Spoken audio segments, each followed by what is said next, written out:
YouTube family, podcast listeners, welcome to House of Champions. We are talking about the team that just keeps giving us stories. I can't remember a more exciting, a more debated, a more baffling team that are in 10th place in the Premier League and have scored fewer goals than Erling Haaland. Normally, they're not the teams we talk about a lot, but this is no normal Chelsea team and no new normal Chelsea season. To break that down, we have Elizabeth Helenek, a Chelsea expert. She's joining myself and Mike Lahoud on House of Champions, which begins right now. Elizabeth, first of all, welcome. Thanks so much for joining us. Are you looking forward to, do you enjoy talking about Chelsea at the moment? I mean, there's lots to talk about, isn't there? There is a lot to talk about. And I know we're in 10th. The games haven't been the best, but there is a lot of exciting stuff happening about Chelsea as well. And I know we're going to get into all of that. So honestly, I'm super happy to be here. Big fans of you both and just excited to chat with you guys. And Mike, thanks for joining us. How are you doing today? I just feel more rested. I've channeled all my questions, all my thoughtfulness into pestering Chelsea and Chelsea FC fans. But Elizabeth, really, really looking forward to having you on the show today. I'm glad one of you feels rested. It's been a stressful morning, but the key thing is we got those Beyonce tickets, so we moved. We moved. I was there on Friday night, Elizabeth. I don't know if you were. I'm sure you were watching on, and I know Mike, you were too. I don't know why anyone would be watching on. Chelsea 0, Fulham 0. A 6th game with a Chelsea debutant. This time, Enzo Fernandez. A pretty dull game, one enlivened by off-field controversy in the form of Pierre-Emerick Aubameyang being dropped from the Champions League squad.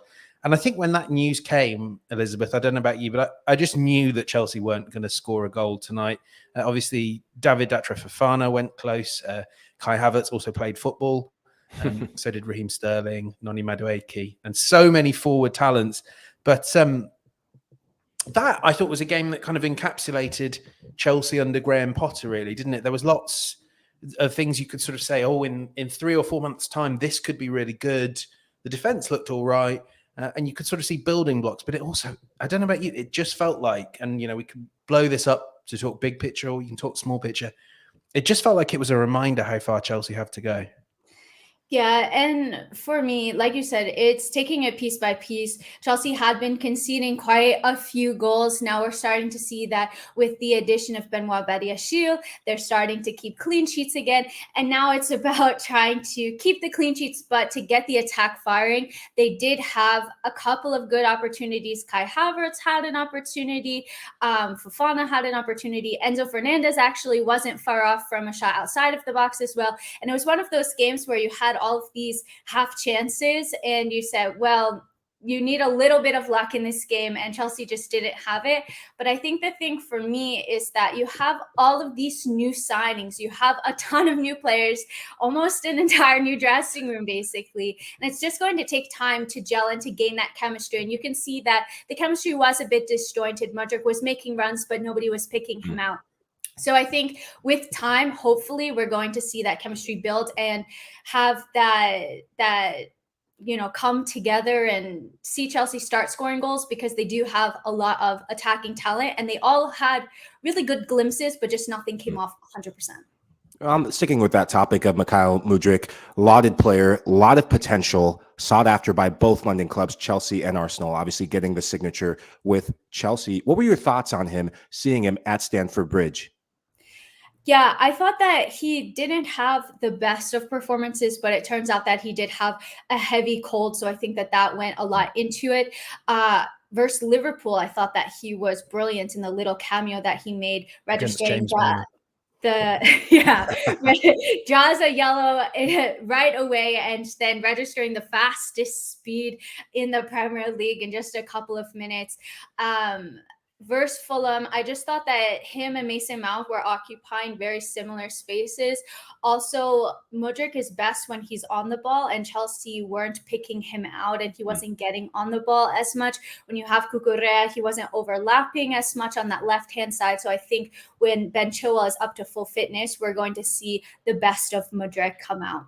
Elizabeth, we don't want to sort of just fire questions at you, but you mentioned Mason Mount there. I think maybe a year ago, he would probably have held a similar status at Chelsea that a Marcus Rashford holds at Manchester United, Phil Foden at Man City, or Trent Alexander-Arnold say, the homegrown, the foundational piece, and a guy that every fan loves. Now, Chelsea Twitter is a strange and angry place right now, but I always think that fans in general are more forgiving of their homegrown players, and yet with Mason Mount, but it both seems he can't do anything right. And to be fair to his critics, he has not been kind of the player of past years. The goals have kind of dried up. The assists have definitely dried up. He seems a bit heavy on the ball. Seems a bit like he doesn't quite know what his perfect role is. What's kind of your assessment on where he's at? Yeah, it's a tough one. And Mason Mount, I think, is a fantastic player. He was Chelsea's player of the season for 2 years in a row. But I look at the sheer amount of games that Chelsea have played. I think across Europe's top 5 leagues, they have almost the most, or second, they're up there with the most games played. And that's really taking a toll on Mason Mount. And he's one of the players that is a starter really under any manager. He was a starter for England as well. So I think that he just looks a bit lethargic at this point in time. He's also used all across the front line, so he's never consistently in the same spot. And it just looks like he's putting a lot of pressure on himself because he cares a lot. He loves Chelsea. This is his club, but the things just aren't coming off for him right now. So I think he hasn't been having his best performances. He knows that. And I think that perhaps Graham Potter needs to take him out of the limelight a little bit and give him a chance to rest, recoup, and then bring him back into the side. I mean, there's a lot of people with a lot of views on Graham Potter. My fellow Sil Hillian, he's from Solihull in the West Midlands. I think he and I, and Lizo from Newsround, UK fans might know who I'm referencing there, the most famous people to come out of Solihull. And I think it has to be said, and it was interesting, Gary Neville made this point before the Chelsea-Fulham game where he said he couldn't think of a manager that would normally curry much sympathy for having had £600 million spent on new players, but that there was a degree, he felt a degree of sympathy for Graham Potter. He had kind of come from this environment that had been so carefully crafted over several years at Brighton. And I personally think he's a fantastic coach. Yeah. I really believe that he is someone that merits time. And we've seen at Swansea, at Ostersund, and at Brighton that when he gets that time, things will turn around. His players love him. But it is a little bit a case of into the lion's den with Graham Potter, isn't it, Mike? A real challenge. How do you think he's rising to that as a coach? And do you think this is going to be a job that he can... Is this job going to be beyond him? Is the hardest job in football? He said that himself. Is he going to find it's beyond him? I think there's a bit of stability that's coming his way. The fact that the January transfer window is shut, the fact that the pressure of getting signings, and I think the stability above him is what's necessary at Chelsea Football Club. Todd Boehly doing the business, and I'm curious what happens with a sporting director and that void that's been there since Thomas Tuchel got sacked and Graham Potter came in. As a manager in the modern game, you need that so you can focus on getting your philosophy in. This is a manager that still doesn't know if he wants to play a back 4 or a back 3 in big games. We've seen it in the Champions League where he's played a back 3. Could he, with a fully fit squad, Ben Chilwell coming back fully fit, Reece James coming back fully fit, who a year ago, up until the injury, is one of the best outside backs in the entire Premier League and arguably in the world, and especially for England. Those are positives for Graham Potter, and he's getting the young players that he's used to, and actually better players than he's used to when he had at Brighton. He's a manager that I think succeeds with young players because he can implement his philosophy even more than established players. Yeah, and just to jump in there, I think Chelsea have been really unlucky this season. I personally have never witnessed a season where you have 9, 10, 11 players out at any given time. And those players being your first team players and your arguably best players, like Mike was saying, and Reece James, Ben Chilwell, N'Golo Kante, when he's fit, he completely changes the game.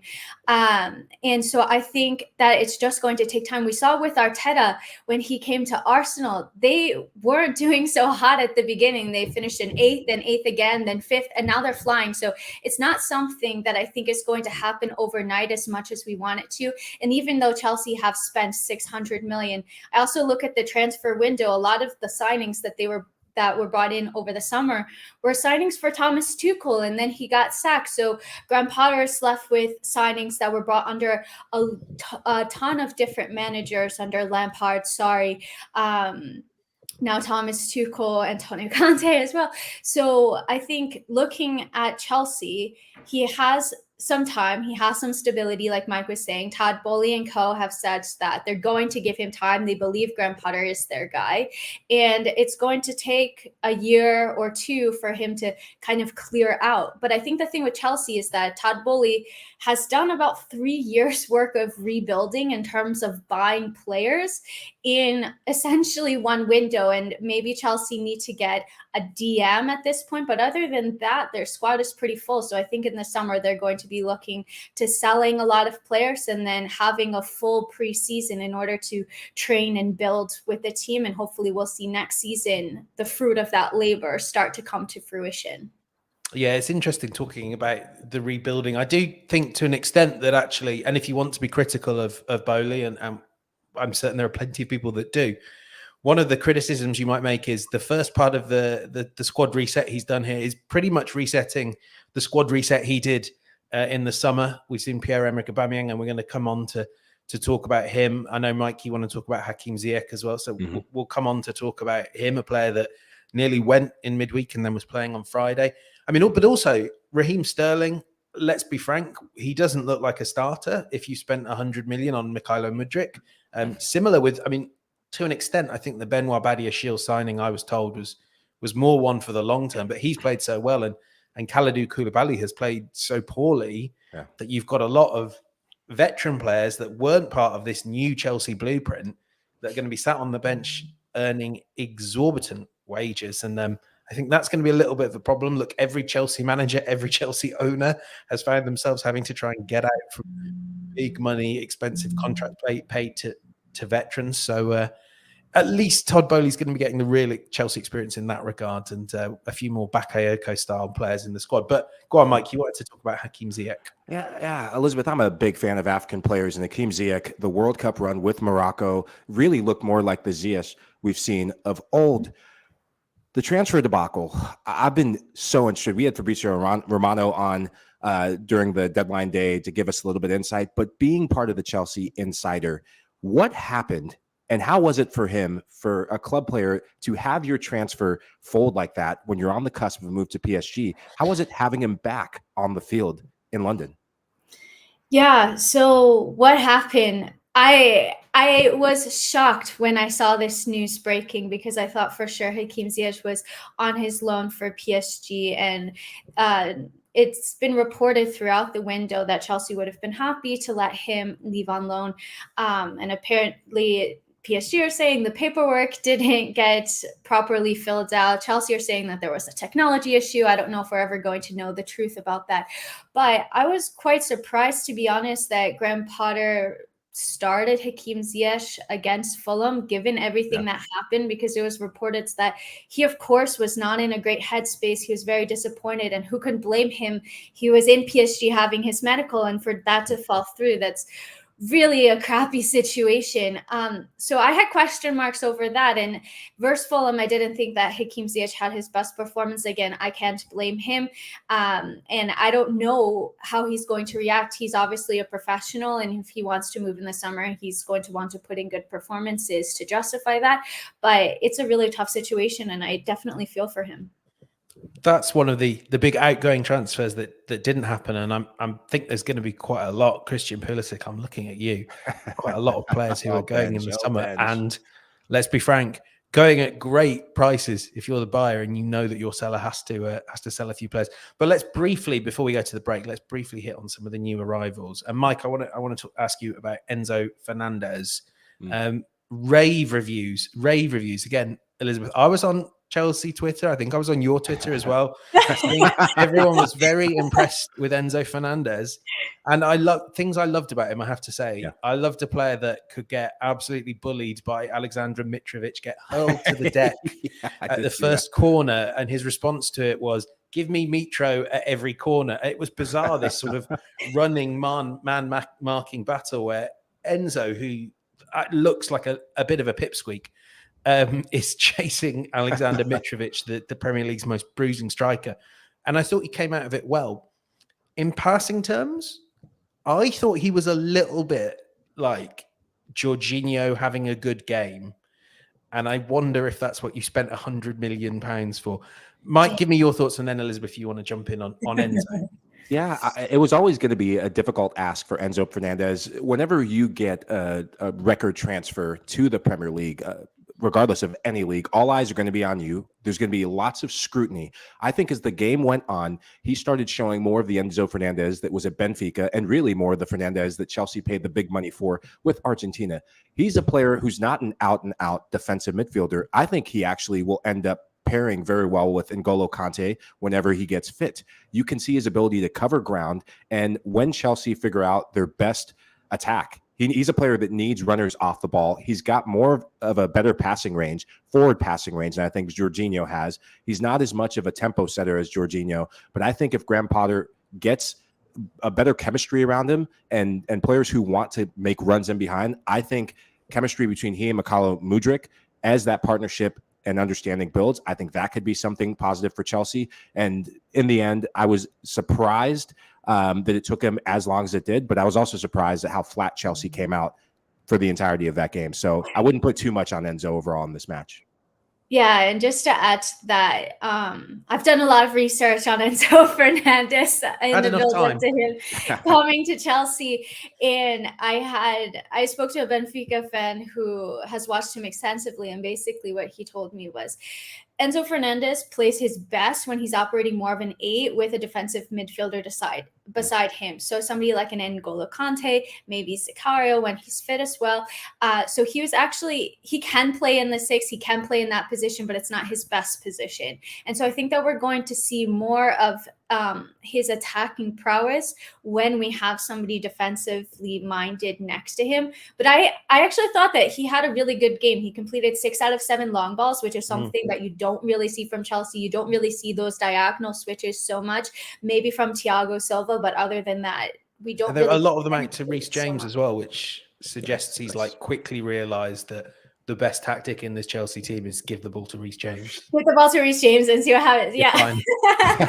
And I think that, like Mike was saying, once he starts building that partnership, it's only going to grow and get better. But I thought that it was a strong performance from him, and you can already see how creative he is, and he's a bit of a playmaker. And you mentioned Jorginho. I do think Jorginho has that in him, but he didn't do it as frequently as I think that Enzo is, and I think he's also going to move the ball a little bit quicker as well. Yeah, I mean, certainly there are games when Jorginho moves the ball at glacial pace. Like, you're aware, it's like watching an iceberg. In theory, the ball is moving. You just can't, like, it's not observable to the naked eye. I love the idea, though, of, I mean, I think you kind of almost have to think of Kante as like, when he plays, that's lovely, but he won't often. But Zakaria, who has been one of the bizarre, great story of couldn't get a game until there was literally no one else fit. And now every time I've seen him over the last few weeks, he looks like looks decent. Yeah. The player that everyone wanted to sign. So I think it would be, I'd love to see those two together. Hopefully he can get fit as well. So, and that would be a big boost. Right. After the break, we're going to talk about Chelsea's Champions League tie against Dortmund, measuring success for a season that is probably not going to end in a trophy, and asking when those trophies might come. So do stay tuned after the break for lots more Chelsea chat.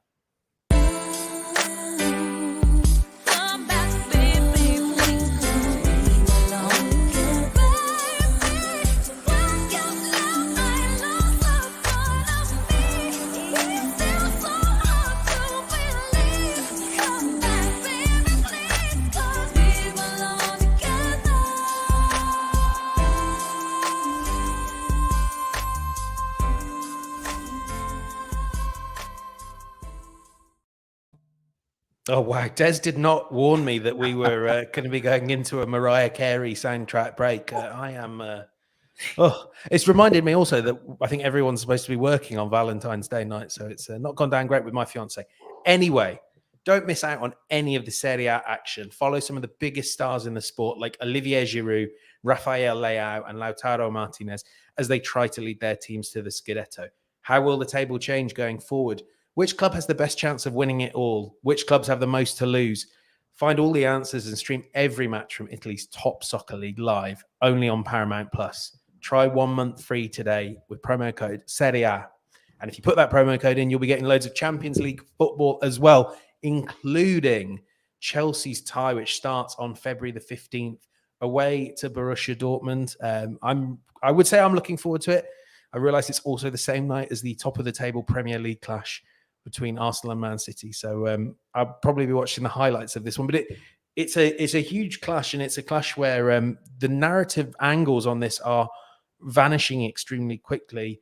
Mike, I know we probably would have been expecting to talk about Christian Pulisic. He will, of course, be out injured for at least the first leg, expected back in March. And realistically, will we see much of him? But then we knew we'd have the fallback option of Pierre-Emerick Aubameyang, the man who was one of the greatest strikers in Europe, one of the greatest strikers in the world during his time at Borussia Dortmund. He was going to be going back there with a point to prove.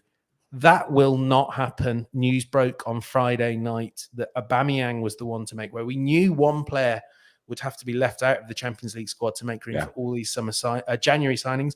We should add that not all of the January signings could be added. So Enzo Fernandez, Joao Felix, and Mikhailo Mudryk have been added to the squad, not Badiashile. I think with Joao Felix, you've got to do it, haven't you? You're paying this person that much money, or you're paying Atletico Madrid that much money for the loans, and you've got so few games out of him with him having got a red card in his debut that, like, get your money's worth out of this guy.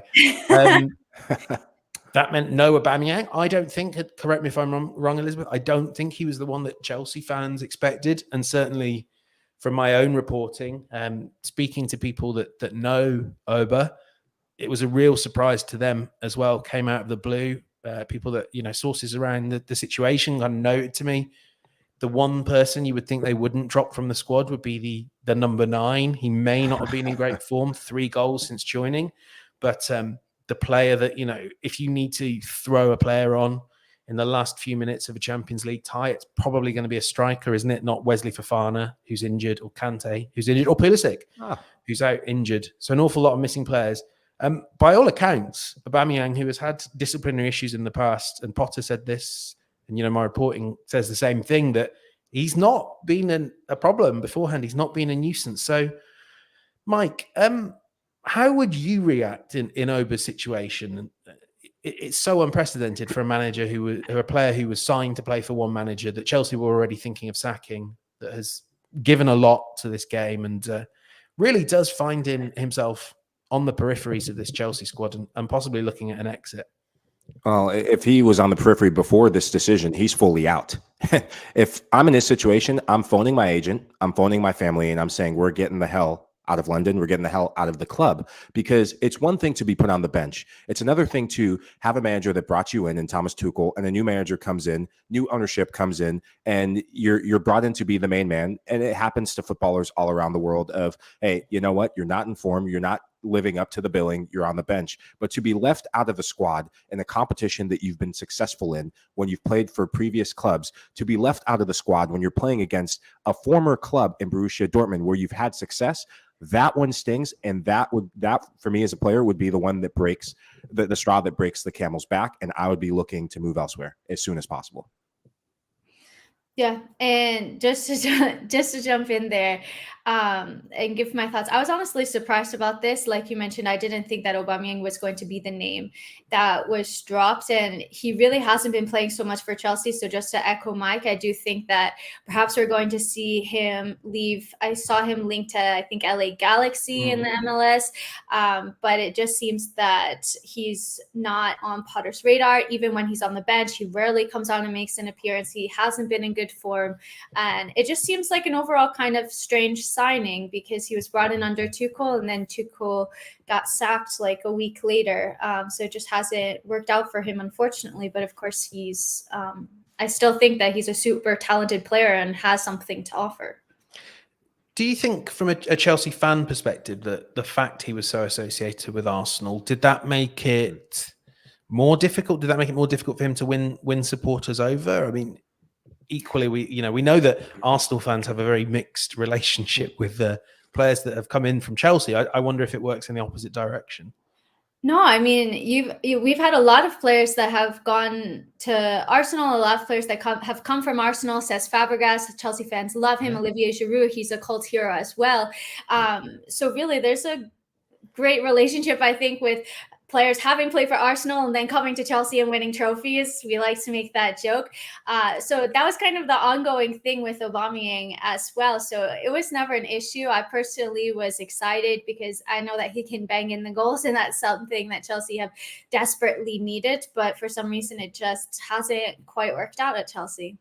A quick question for both of you, James. Sorry to jump in. No. Given where Chelsea are now, they've got this young talent and big group of players that have come in just overnight.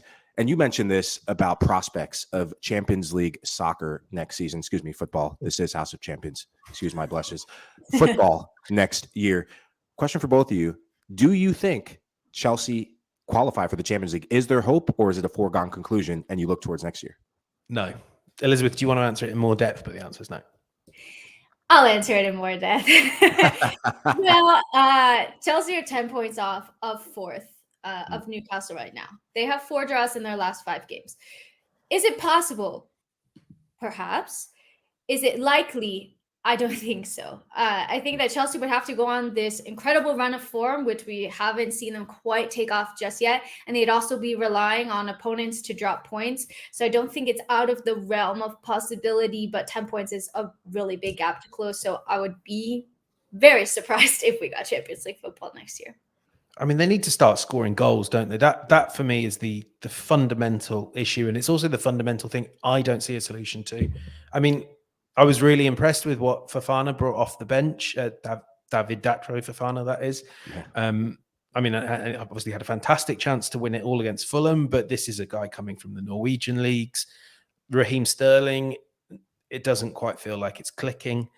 I think that Chelsea could have spent that 600 million they've spent and put all of that into getting philosophical leaders, religious experts, tactical superstars. Get all of them in a room and let's find out what Kai Havertz's best position is. I see this guy and he's like, for me, he's everything I like as a footballer.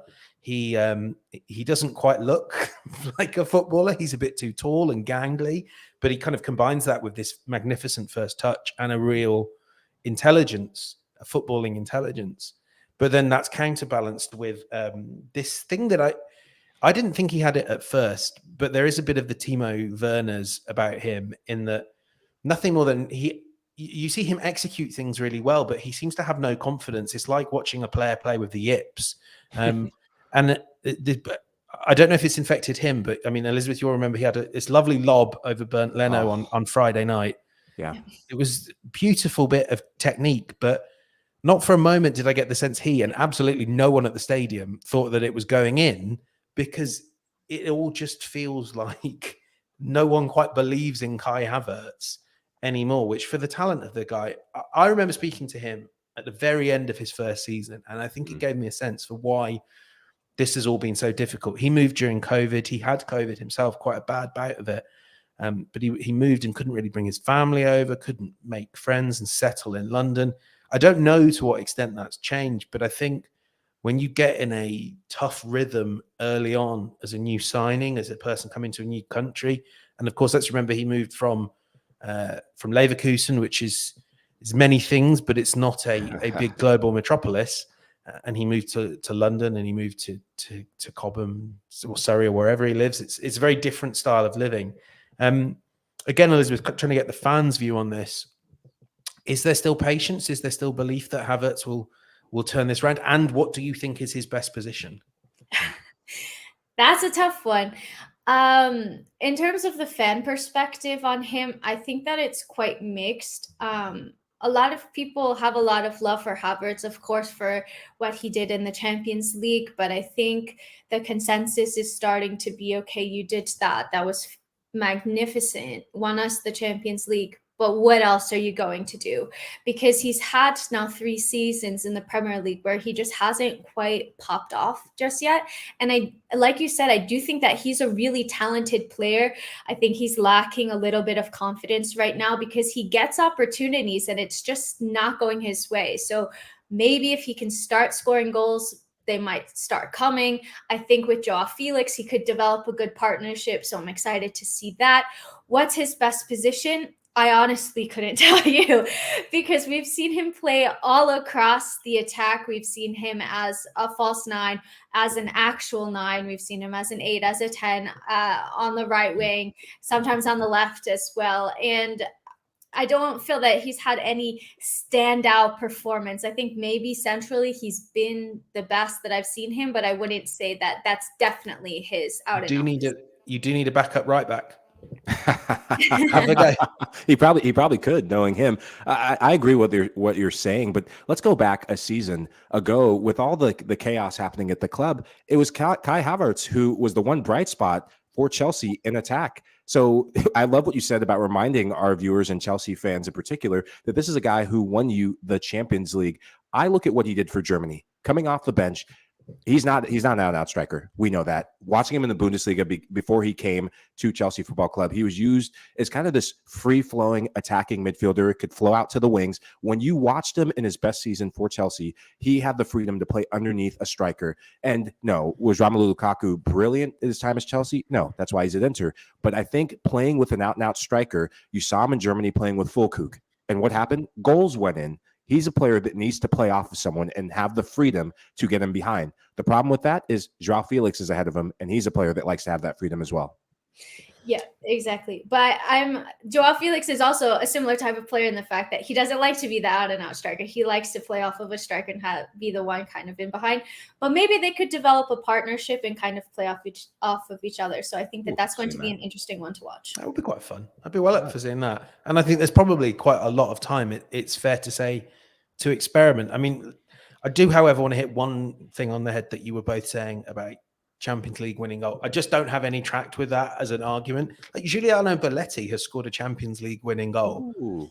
Doesn't mean I want to count him as a great player, and I wouldn't want to give him any more patience. But I mean, equally, that's a little bit facetious because clearly there's a huge amount of talent with Havertz, which he delivered on the biggest stage, but very much struggles too in the middling games. Let's be frank, though, middling games. That's what it's ahead of Chelsea, out of both domestic cups, thanks to pesky Manchester City.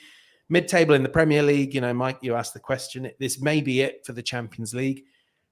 Elizabeth, what are the hopes and expectations? Are we looking at this as a development season?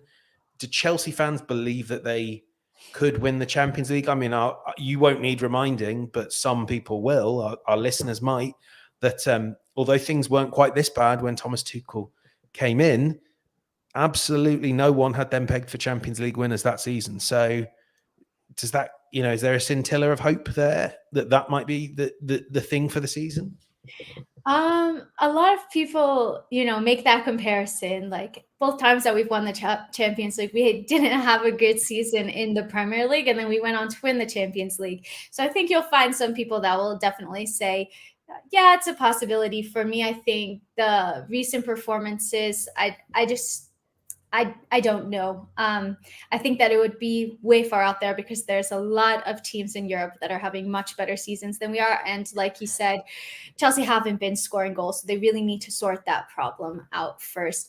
In terms of how I see Chelsea going forward, I think that in recent years, we've been used to this instant gratification of, okay, we bring in a new manager, we win a trophy, he's not performing well, we sack him, we bring him somebody else who's going to win a trophy. And I think what Todd Boehly and co are doing is saying, okay, this isn't functional for the long term. Let's find a way that we can make Chelsea this powerhouse over the next 5-10 years and invest in that. So at least for me personally, what I can speak on is I'm more than happy to have a year or two of transition in order to hopefully see Chelsea a challenge for the Premier League again, which is something that we haven't done in 7-8 years, if I'm doing my math right, to see them challenging consistently for the Champions League. And so I do think that it's not going to happen overnight. It's going to take time. I don't necessarily see us winning a trophy this season, but I think next season, hopefully we can start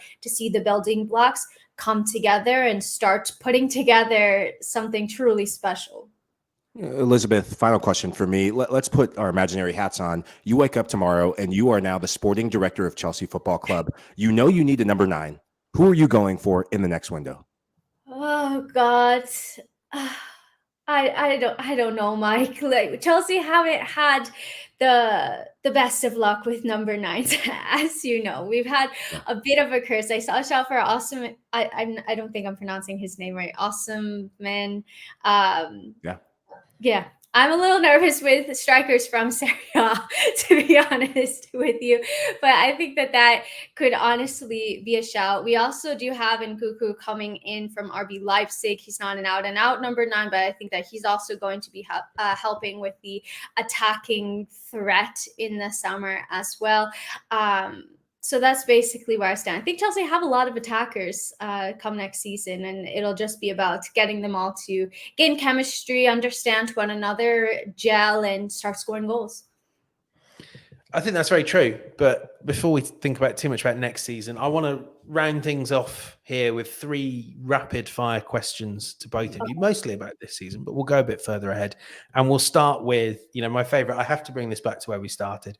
Erling Haaland still has more Premier League goals than Chelsea. Chelsea, no doubt, will need to change that if they're to qualify for the Champions League. But Liz and Mike, I'm going to start with this question. Chelsea's top scorers right now, Raheem Sterling on 6 goals in all competitions, Kai Havertz with 6 goals in all competitions, then Mount, Aubameyang and Jorginho with 3.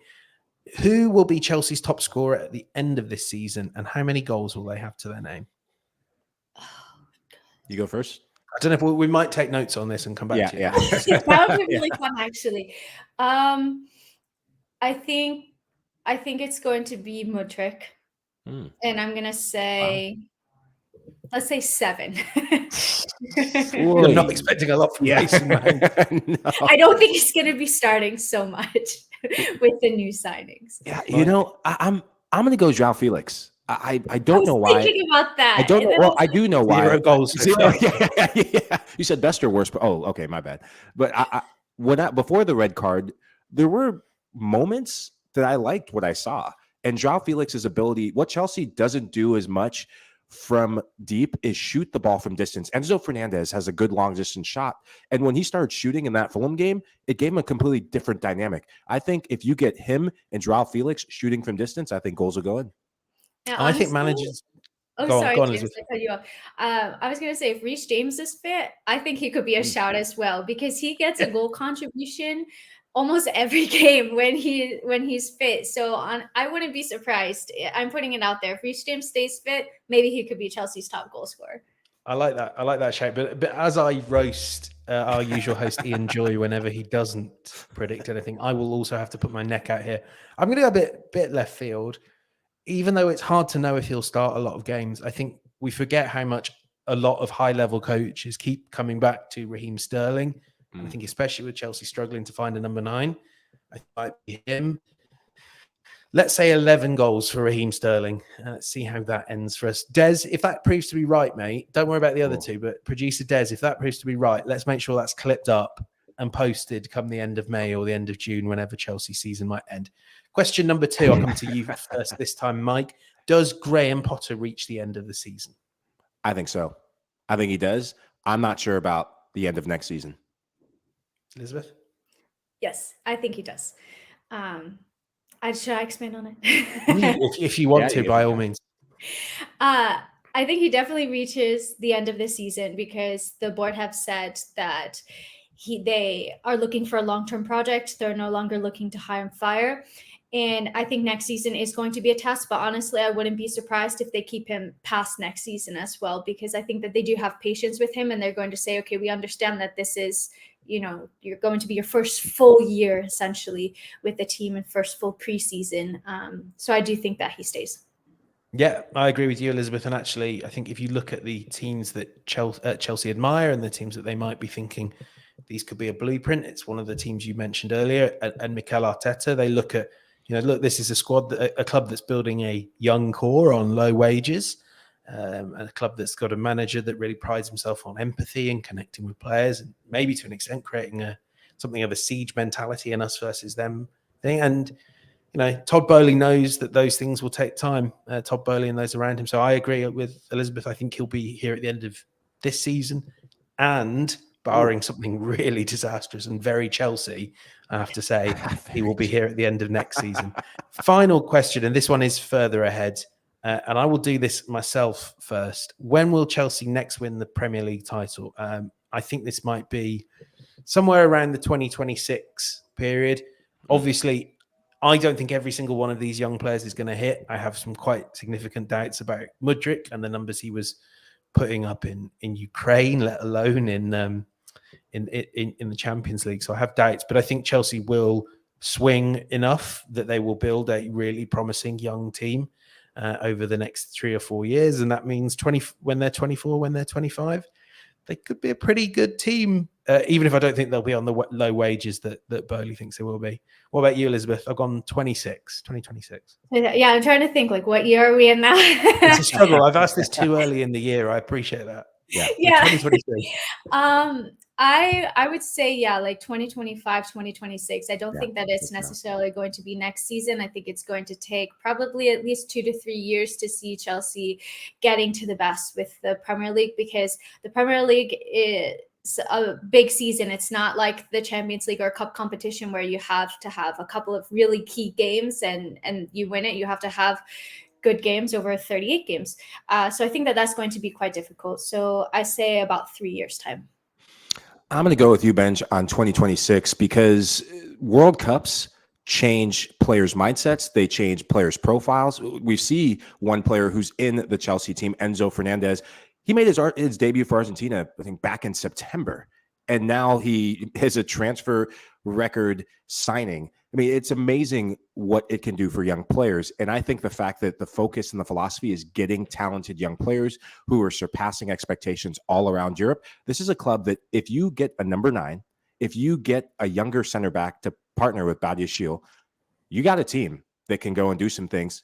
Father time, as always, is a thing that they need time to connect and gel, but they're not too far off. But you got to get the right number 9 and the right center back, and maybe even the right goalkeeper, if you will, down the spine to make it all connective.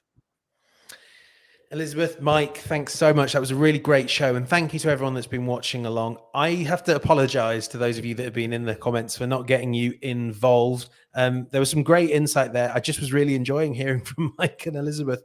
That's my confession there. So thanks so much for joining us. And to those of you watching, tomorrow we'll be back with an episode I'm really looking forward to recording with Nigel Rio-Coker, talking about pathways for black coaches across the game. So do please join us. A slightly earlier time tomorrow. I think I haven't got that right in front of me. But for now, once more, thanks to Mike, thanks to Liz, and thanks so much to you for listening to House of Champions. Please take a moment to leave us a rating and review on your favorite podcast platform. We're on Apple Podcasts, Spotify, Stitcher, anywhere you listen to podcasts, and we're also available on video. Please do subscribe to us on YouTube. That's it. Thanks so much for watching, and goodbye.